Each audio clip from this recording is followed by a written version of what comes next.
Welcome everybody to tonight's episode. It's Tuesday, and my name is Stuart Davis. I am a flawed man of God. I'm a deacon at a small church just outside of Richmond, Virginia. I'm not a pastor, I'm not a biblical scholar, and I haven't been to seminary. I'm not trying to get you to join my church or donate to any special cause. What I'm here to do is talk about God, talk about Jesus, talk about the Holy Spirit, talk about the Bible, talk about Christianity, talk about a wide variety of topics and current events and goings on, and give you the perspective from me, who I consider to be a typical Christian. I've been one all my life, 40 years, non denominational Protestant. I don't subscribe to any particular doctrine or denomination, just in the word, day to day, just trying to do it better each time.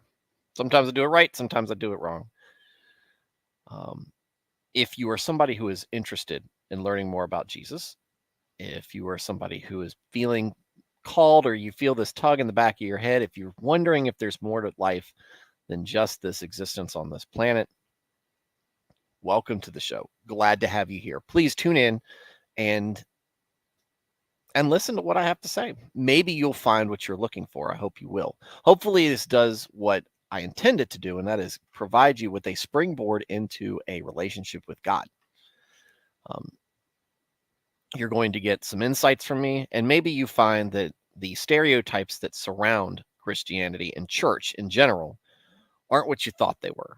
Maybe you'll find some consistency, some wholesomeness, some righteousness out of this, and you'll understand the truth for what it is. If you are already a Christian and you just enjoy Christian discussion and conversation, glad to have you here. We have a great group of folks in the chat who tune in nightly. We'd love to have your input as well. And we run this very similar to a Wednesday night study group or a Sunday school. We like to have good conversation and get a lot of perspectives from people. And that means folks who are both looking for a relationship with God, may not have found it yet, those who are still searching, and those of you who are already there. We'd love to have you here. Like I said, the chat's active, the chat is friendly, and the chat is waiting for you. We want to hear your experience, what your insights are, how you interpret the things that are going on that we're discussing about. And for the most part, what we do is talk about the Bible right now. We're reading through 1 Kings. We're in the Old Testament, and tonight's episode is going to surround King Solomon. So everybody, welcome to the show. A couple of things, get out of the way. Tomorrow night at 8 o'clock, it'll be me and the other Paul here. And we're going to be I'll be introducing him to the show. The other Paul is a friend of the show. I've been on his program before. And we're really going to get what we'll get with Paul is somebody who's done a lot of their homework, who is consistently studying the Bible and the different translations. He knows Greek. He is Greek, I think. I think his part of his ethnicity is Greek. He's allegedly lives in Australia. He has a lot of just different perspectives to offer. And guys, he's a great personality and a great person to begin with. The other Paul will be asked. I would not be surprised if the other Paul listens to Sabaton. So, so tune in tomorrow night. And then the following night, Thursday, there will be no stream, and Friday is up in the air. We'll see what we'll have done. A couple of other announcements. Another friend of the show, Blaine's Escape Corner. We are going to be praying for the great success of his food truck business that he is moving into. And hopefully, maybe he'll bring his food truck by here, but he probably won't because he's probably afraid I won't like his food. But that said, no, Blaine's, who has his own channel on YouTube, it's going to be moving. It's going to be moving its scheduling around. So it's not going to be a nightly thing. It's going to be a weekly thing.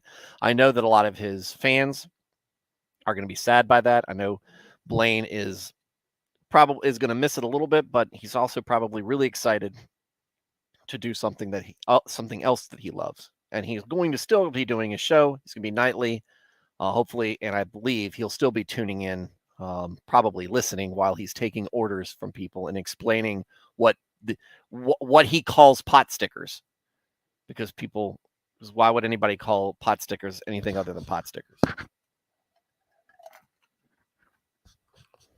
I will be, Blaine, I will be reaching out to you for recipes, because you don't operate in my in my region. And by region, I mean East Coast.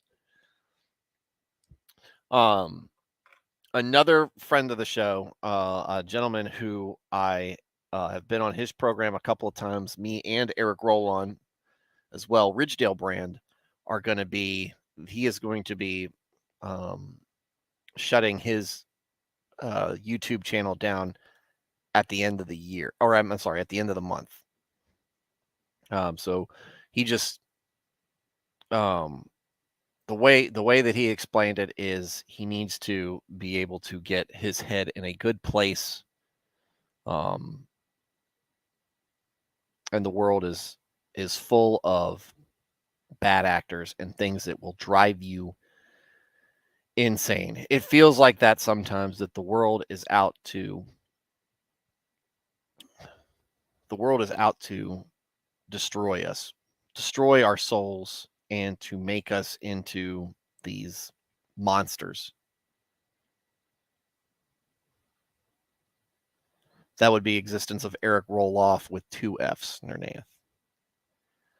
And also tonight, me and my son have been working on has been little Gundam model kits. And so I've got my son for the first time. He is son, and my daughter as well.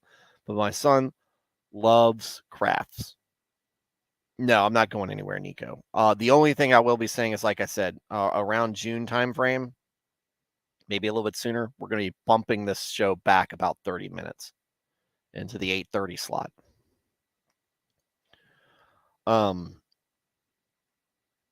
My son is a huge fan of crafts. He's constantly, like, Amazon boxes come to our house and they turn into these creations that he makes, and the imagination level that my son shows is incredible. My daughter shares that. She's always doing make believe stuff with everything, including my son's toys. So I decided to take them today because we just got him a box of balloon animal stuff. Look, I can't do a balloon animal. He masters balloon animals in 10 minutes. He did this. Took a $4 box of balloon animal stuff, and there he goes. So I took him to Hobby Lobby, and I got him the HD Gundam Wing Zero. But before I got him that, but what I also got him that he had to start on first, and he's almost finished it for the most part. This is the entry level kit for, I think, the original Gundam, really. I think this is the original Gundam Show Gundam, Mobile Suit Gundam. And he did this in an hour. And yeah, Nico, they can. And this was only $5. And look, Hobby Lobby, these things are 40, all box models are 40% off. So I got him the Gundam Wing Zero because he's watching Mobile Suit Gundam Wing. I got myself to go do alongside him, and I was working on it tonight with him. I got the crap. Hold on. It's Golf's custom Zaku, I think. No, it's not a Zaku.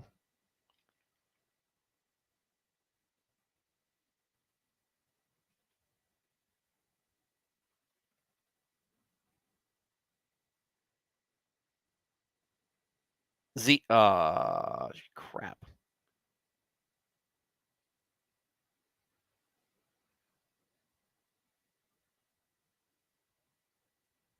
Hang on. Help me out here, Blaine. HG. HG. I mean, it was $15.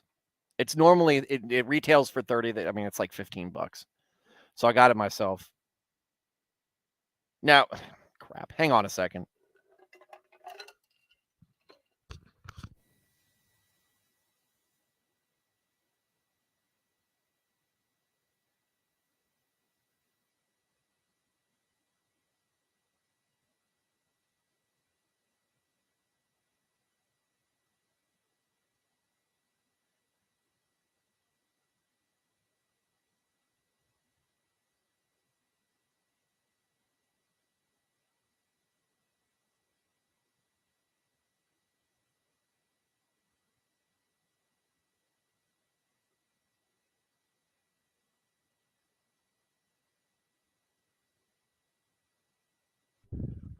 Yes. There we go. Anyway, so I got that for myself. And dude, he's immediately taken with it. Like I said, he's excited. He was so excited that I told him, I was like, look, give it to me. Give me what you've got so far, and I'll show it to the guys on the chat. He was very excited about that. He said that he said specifically, he goes, Nico could never build anything like this. And I said, you're right, son. He couldn't. I don't know what you're saying, Ernath. Anyways. Hi, everybody. How are you doing? Nico, Alias, Blaine, Nernath. How are you all doing? Alias said, that's good that the order has been restored. Good evening, Nico, and good evening all, because Nico was first in the chat, as is usual. Blaine's here, like I said. Alias, Nernath, hello, Alias. If that is your real name, or if it's just an alias. Blaine said, thanks, you'll love my food. That's why I'm launching the trailer. Not literally launching the trailer, which would be illegal. But, yeah. Why Nika says, why am I the one being roasted? He didn't actually say that. Fake words? Oh, I've got lots of fake words. Liars.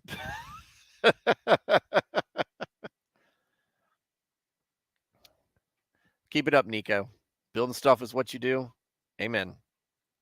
So we got a lot of stuff. We kind of got a lot of stuff going on in the background. Dresden's here as well. I forgot to say hi, Dresden. Glad to have you here. But you know, Nunath, that's when the women build them.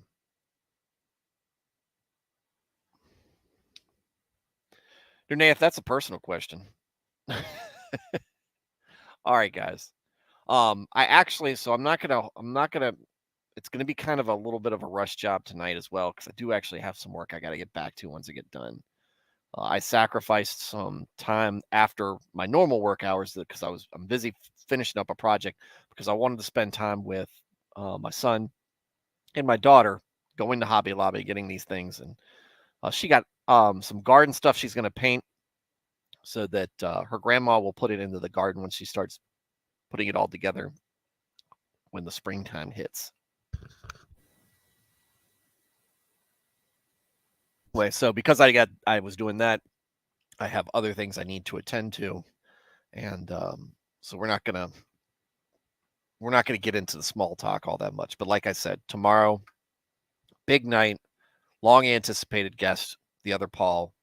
Any of you guys who really, this is a guy who you can come to with good questions, Nico, ones that I can't answer. And I'm not saying that he's going to be able to answer them, but he's going to be better equipped to answer some of your questions. He might say the same thing. I don't got the answers. We're not up and down experts here. And he is more scholarly than me. He is, like I said, he speaks Greek. He has learned a lot of the ancient texts. He studies the early church fathers. He's very learned.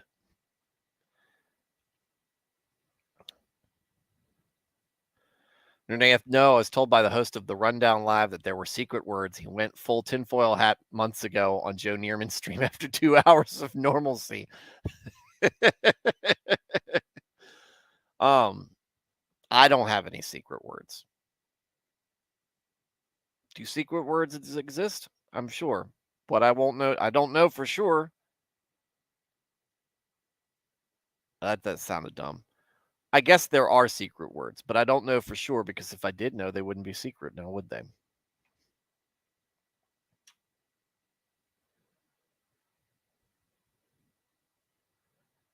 Anyway, so like I said, Wednesday's a big night. Thursday, no stream. Friday, it's up in the air. We'll see.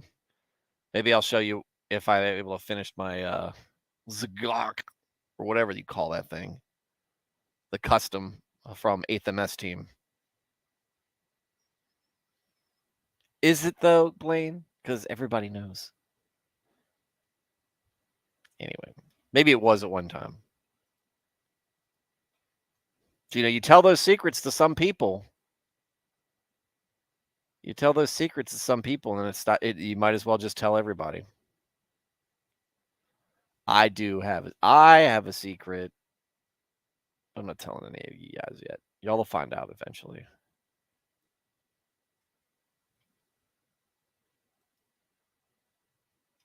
Blaine probably knows.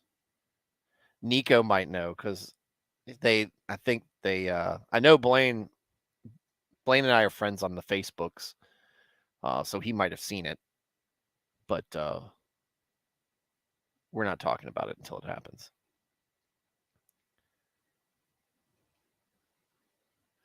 You can't mention secret words. He's meant the secret words he shared during Watershed television hours. Oh, okay. Okay. How secret? Are they secret words or are they banned words? Or are they Dave Chappelle words? Are they Kanye West words? Oh my gosh, guys. Let's talk Solomon here. Solomon. Hang on a second.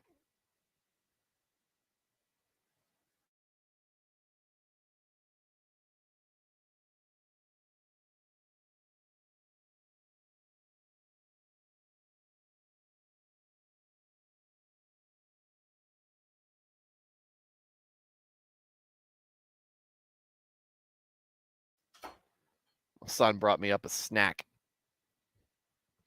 It was great because I was digging into his snacks while we were Ovaltine's no joke. I love Ovaltine. But I can't drink it right now because the stupid fast that Porcupine made me agree to. I was digging into my son's goldfish stash while we were putting the models together, and he was like, "Hey, those are mine," and he took them with him just now before I started the stream. He just brought me a new other bowl up because I felt bad about taking all the goldfish. So here's a bowl of your own. My son's awesome. My son is awesome. I love him. All right. Solomon, though.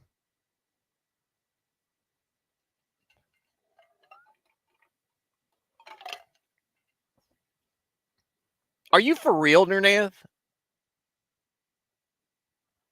Is it rhyme with that, or is it just that?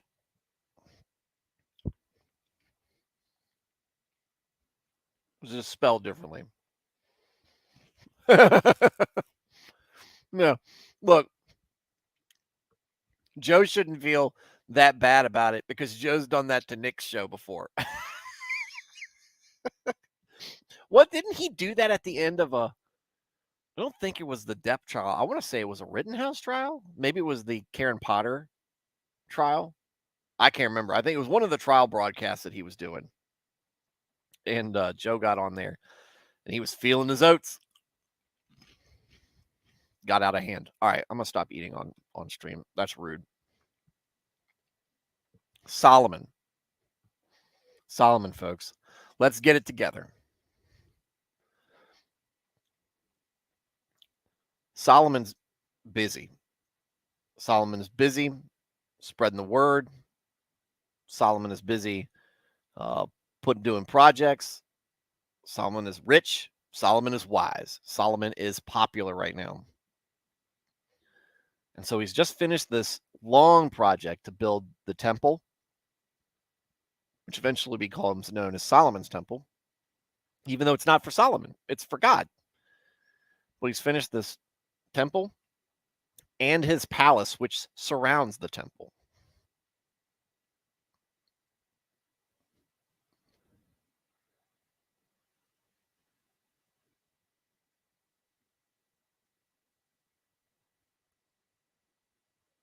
I don't, what's the POG stand for in this context, Yex? Because POG to me, in the military, has a completely different under meaning to me.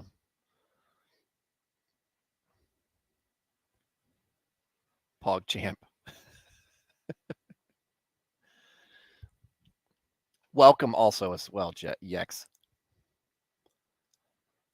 So what's going to happen now? Well, look, you build a house for somebody. It's kind of like Field of Dreams, right?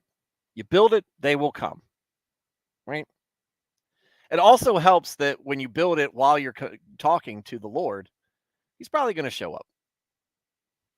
And so here we go with chapter 9. We'll start off. The Lord appears to Solomon. When Solomon had finished building the temple of the Lord at the royal palace and had achieved all he had desired to do, the Lord appeared to him a second time. Now remember, first time was in a dream. First time Solomon goes, give me the wisdom to do what's right in your eyes, basically. Give me the wisdom to lead your people appropriately. That went pretty well. So let's see what happens now.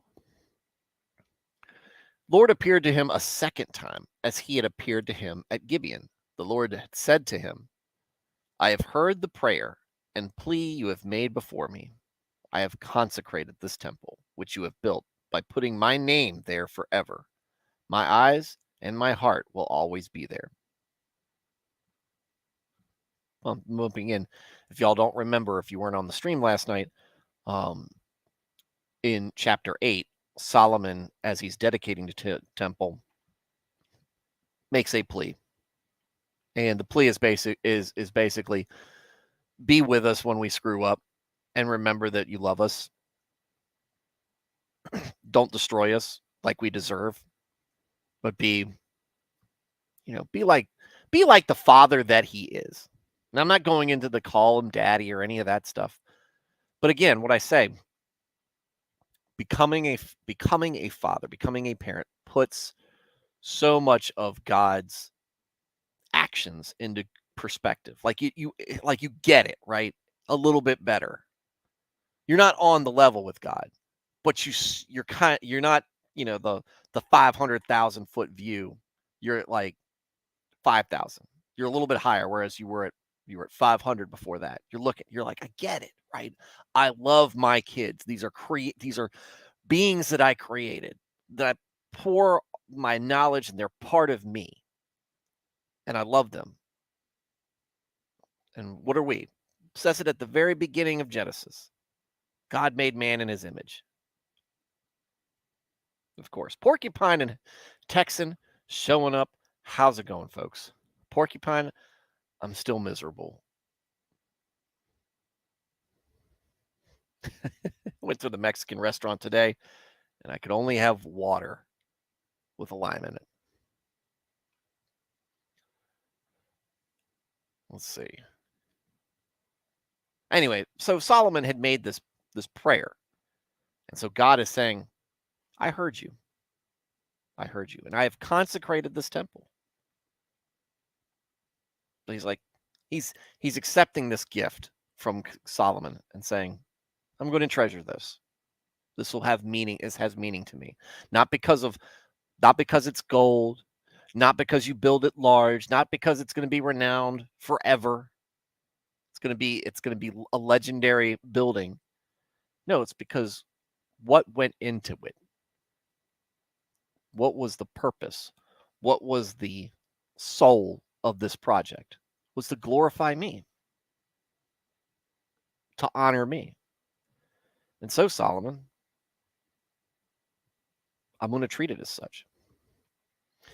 As for you, if you walk before me faithfully with integrity of heart and uprightness, as David your father did, and do all I command, and observe my decrees and laws, I will establish your royal throne over Israel forever, as I promised David your father when I said, you shall never fail to have a successor on the throne of Israel.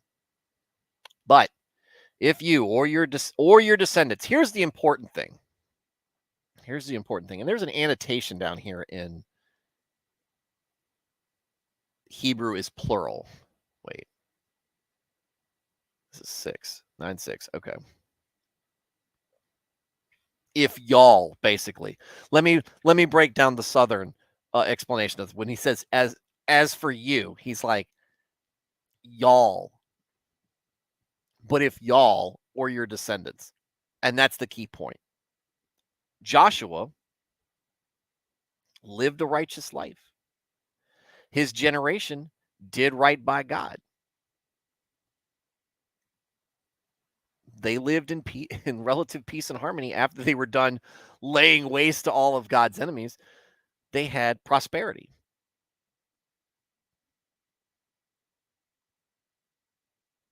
But what happened after they died? The Israelites got complacent and they were punished. So there it is. But if y'all or your descendants turn away from me and do not observe the commands and decrees I've given y'all, and go off to serve other gods and worship them, then I will cut off Israel from the land I have given them, and I will reject this temple I have consecrated for my name. Israel will then become a byword and an object of ridicule among all peoples. This temple will become a heap of rubble. All who pass by will be appalled and will scoff and say, why has the Lord done such a thing to this land and to this temple? People will answer, because they have forsaken the Lord their God, who brought their ancestors out of Egypt, and have embraced other gods, worshiping and serving them. That is why the Lord brought all this disaster on them. Porcupine saying, I've been the water champ for the last week. I bet you have. Hey, man, one week down. At the end of 20 years, during which Solomon built these two buildings, the temple of the Lord and the royal palace, King Solomon gave 20 towns in Galilee to Hiram, king of Tyre, because Hiram had supplied him with all the cedar and juniper and gold he wanted. But when Hiram went to Tyre to see the towns that Solomon had given him, he was not pleased with them. What kind of towns are these that you have given me, my brother? He asked. They called them the land of Kabul, a name they have to this day. Now Hiram had sent to the king 120 talents of gold. That is about 4.5 tons of gold. That's a lot of gold. Here's the account of the forced labor King Solomon conscripted. That's kind of abrupt. Hiram is not happy with it. Okay. Now we'll talk about something else. Bible does that sometimes. Here is the account of the forced labor King Solomon conscripted to build the Lord's temple. His own palace, the terraces, the wall of Jerusalem, and Hazor, Megiddo, and Gezer. Pharaoh, king of Egypt, had attacked and captured Gezer. He had set it on fire. He killed its Canaanite inhabitants and then gave it as a wedding gift to his daughter, Solomon's wife. And Solomon rebuilt Gezer. He built up Lower Beth Horon, Baalath, and Tadmor in the desert within his land, as well as all his store cities and the towns for his chariots and for his horses, whatever he desired to build in Jerusalem and Lebanon and throughout all the territory he ruled, which seems considerable at this point.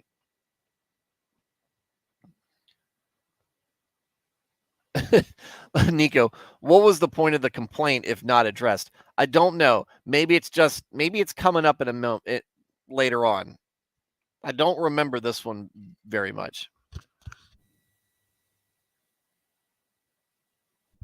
But it might be foreshadowing about the fact by explaining the fact that Hiram might not be pleased with his end of the bargain with Solomon. There were still people left from the Amorites, Hittites, Perizzites, Hivites, and Jebusites. These people were not Israelites. Solomon conscripted the descendants of all these people remaining in the land, whom the Israelites could not exterminate,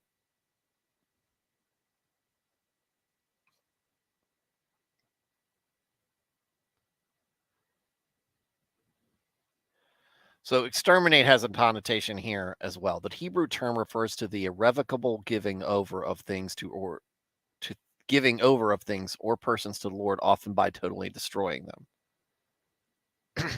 I don't know what that's I guess that's beyond me. Anyway, they couldn't exterminate all these people to serve as slave labor as it is to this day. But Solomon did not make slaves of any of the Israelites. They were his fighting men, his government officials, his officers, his captains, and the commanders of his chariots and charioteers. They were also the chief officials in charge of Solomon's projects, 550 officials supervising those who did the work. That answers a little bit of our question from last week when we were talking about this. Nico, like genocide? Yeah, I mean, to me, when God's orders to Joshua are pretty explicit when he says, remove them, kill them all, wipe them out. They don't, but now they have a source of slave labor. I'm sorry. Let me be forced labor. Nope, I take that back.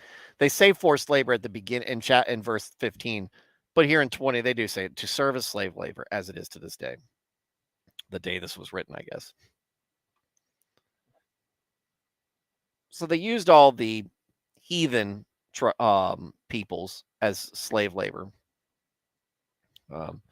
which I guess is preferable to death. I don't know. We're not talking about what we're describing with the Israelites is almost certainly not chattel slavery. It's forced labor. It's not easy work at all. We see what they're building. But life back then is a lot harder than it is today. And there are rules in place, rules that God passed down on how you're supposed to treat people, even those who are serving as slaves or servants, indentured servants, etc. After Pharaoh's daughter had come up from the city of David to the place Solomon had built for her, he constructed the terraces. 3 times a year, Solomon sacrificed burnt offerings and fellowship offerings on the altar he had built for the Lord, burning incense before the Lord along with them, and so fulfilled the temple obligations. King Solomon also built ships at Ezion Geber, which is near Elath in Edom, on the shore of the Red Sea. And Hiram sent his men, sailors who knew the sea, to serve in the fleet with Solomon's men. They sailed to Ophir and brought back 420 talents of gold, which is 16 tons, which is much more than they brought back. I don't know if they mined it, stole it, or what, but they brought back 16 tons of gold, which they delivered to King Solomon. Nico, so there's a difference between slaves and forced labor? Is there a case of two working side by side? I have no really. I mean, Nico, I don't know, but what I'm saying is there's chattel slavery, which is what we generally associate with the American South pre-Civil War. We're talking about where people are viewed as property and not as subhuman. And they're treated as such. They're treated in despicable ways. They don't count. They're not offered any rights at all, and they can be killed with impunity. You can do whatever you want: rape them, murder them, maim them. Doesn't matter. You paid for them. They belong to you. It's an industry in and of itself, and there are no rules. There were no rules really governing, other than the rules that you imposed on yourself. Now, there are accounts of people who owned of plantations where the slave owner treated his slaves with dignity and somewhat measure of respect, maybe following things that they had read in the Bible. And there were others who treated them, like I said, like worse than animals. And I don't understand why you would treat another human being like that. I didn't live back then.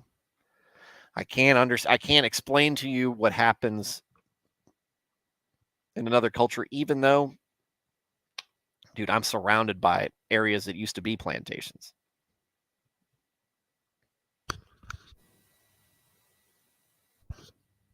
But what I'm saying is, if the Israelites are living within the guidelines of God's law, and there's no reason to think that they're not, because this is King Solomon's project, so he's ultimately responsible for it. It's King Solomon's project. It's his forced labor, his slave labor, whatever you want to call it. Slavery. I mean, if you're owned by somebody else, you're a slave. Slave labor, he has to be treating them in accordance with the law, God's law. And that, like I said, means treating them like human beings. You're forcing them to do things. So there aren't some rights aren't there. But you can't abuse them. And you can't murder them. And I guess that's the difference between the two. I don't know. Like I said, Eric Roland probably does a much better job explaining the difference in his video about it. Go check that out, by the way, Angel Legend on YouTube. All right. Oh, let me go back, because this is important here. And I don't think I gave it the due service that I should have.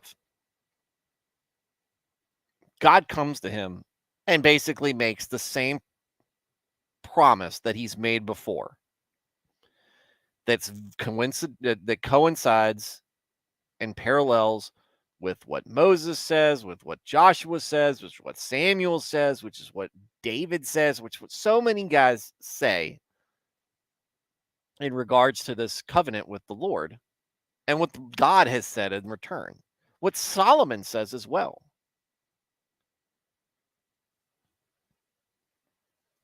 Look, I'm going to fulfill my promise, my end of the bargain. If you don't fulfill your end of the bargain, I'm going to revoke what I've been providing by holding up my end of the bargain. It's important. It's constant reminders. And we say constant reminders. These are reminders that are being given over the course of hundreds of years. So it's not like Moses just 2 months ago said this. No, Moses has been dead for a while. These are these reminders. And look, we all know the Israelites need reminders, just like we need reminders on this, because it's easy to slip into, what's the word I'm looking for? When you take things for granted.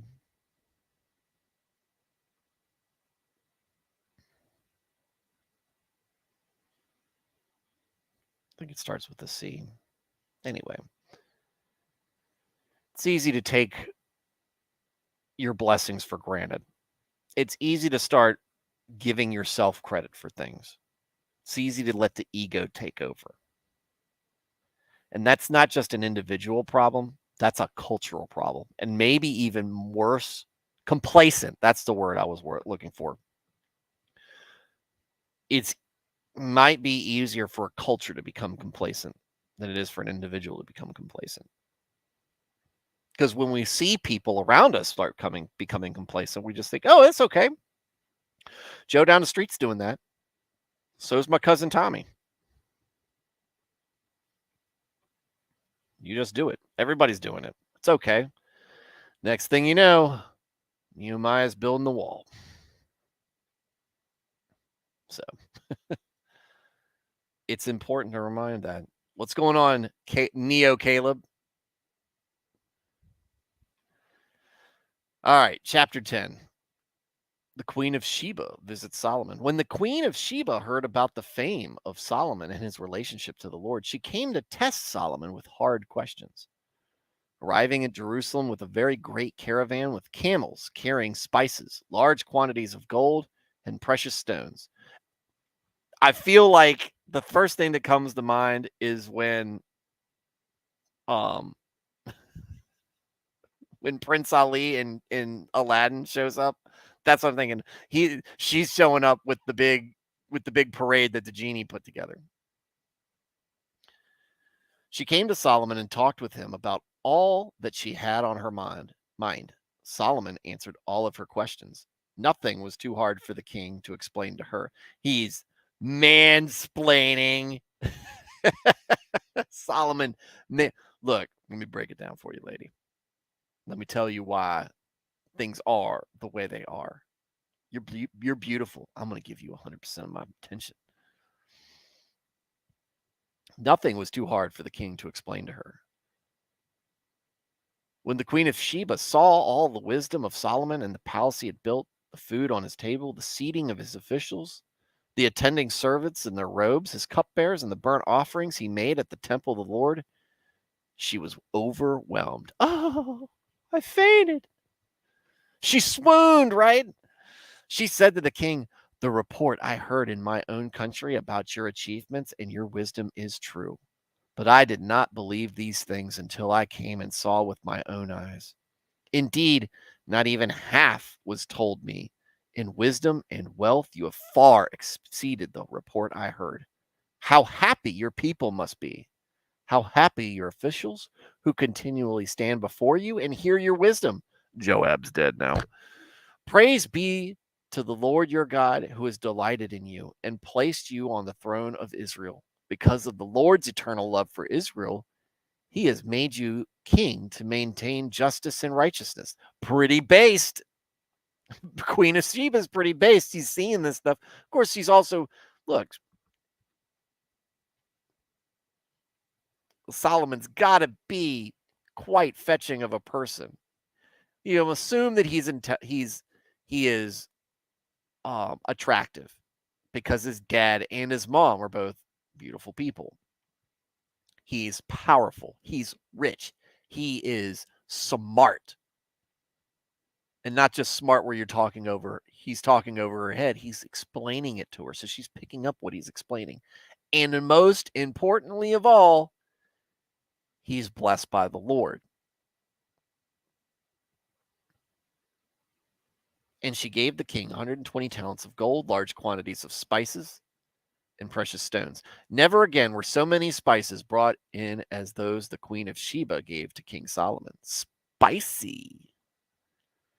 Hiram's ships brought gold from Ophir, and from there they brought great cargoes of almug wood. What the heck is that? There's a notation on it. Good.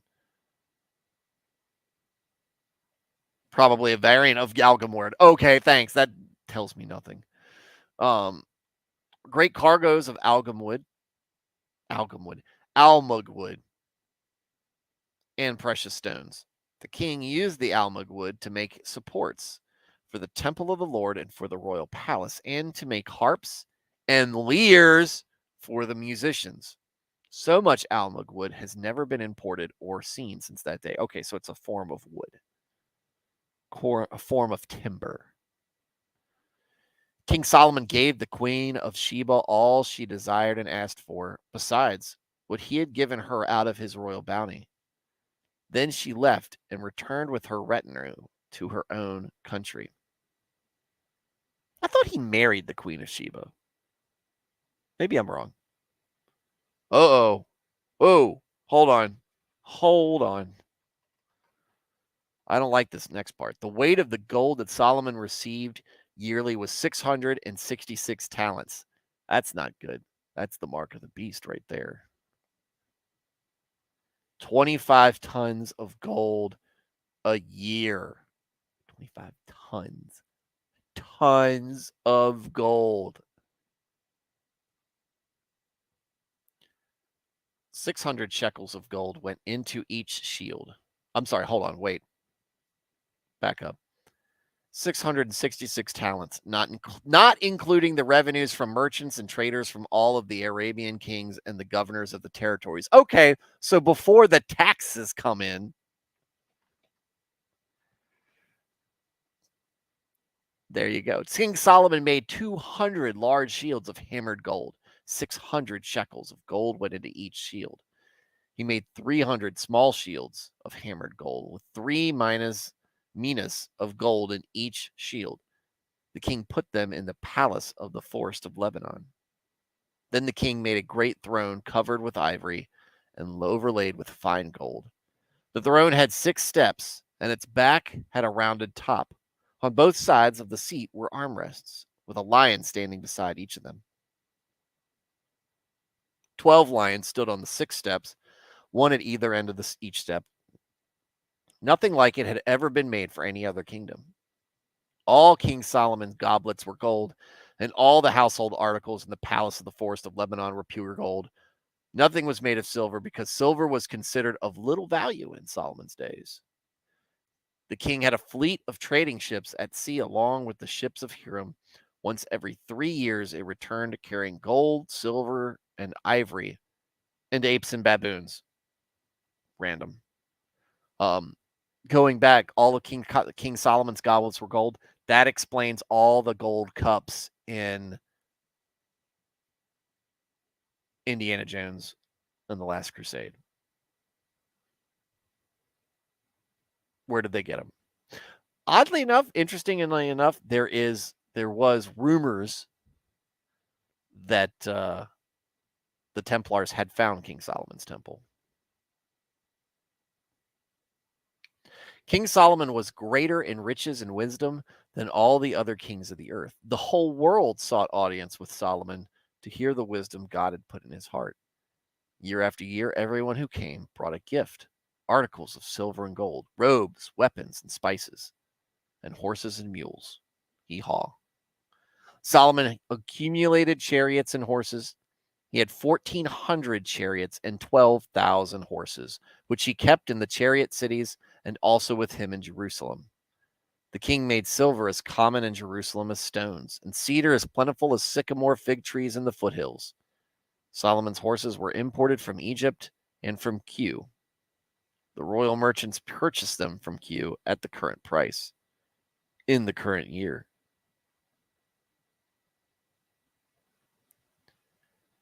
They imported a chariot from Egypt for 600 shekels of silver and a horse for 150. They also exported them to all the kings of the Hittites and the Arameans. There you have it. Nico, why is she giving all this stuff again? I think this is customary between when royalty meets, that gifts are presented when you visit another monarch or head of state. You bring great gifts, and the greatness of your gift, I think, is kind of a measure of how great of a kingdom you come from and how much respect you have for or you wish to convey, how much respect you wish to convey or impress upon the head of state that you're visiting.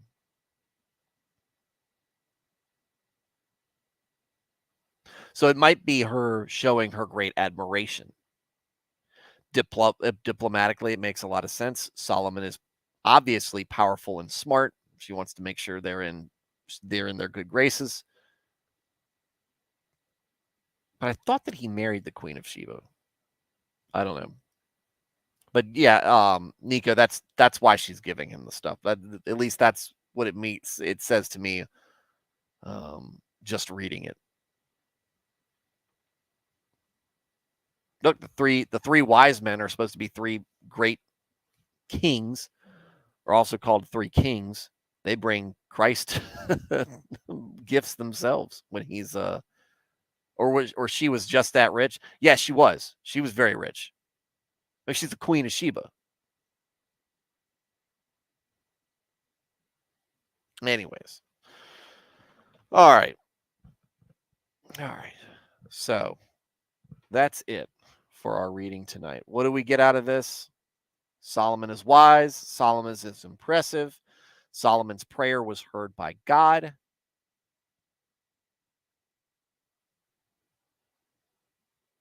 We're really, the past few chapters that we have gone through in Kings are really just impressing upon you how great King Solomon is and how vast this this project to build the temple and the palace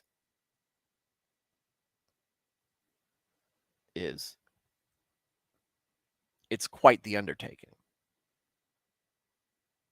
And this is taking up a great deal of his time. I mean, we're talking about 20 years of work, 20 years of his reign. But it's not, he's just not sitting there doing that. That's not, everything's not at a standstill. No, life goes on in Israel, life goes on in Judah. And life is good, right?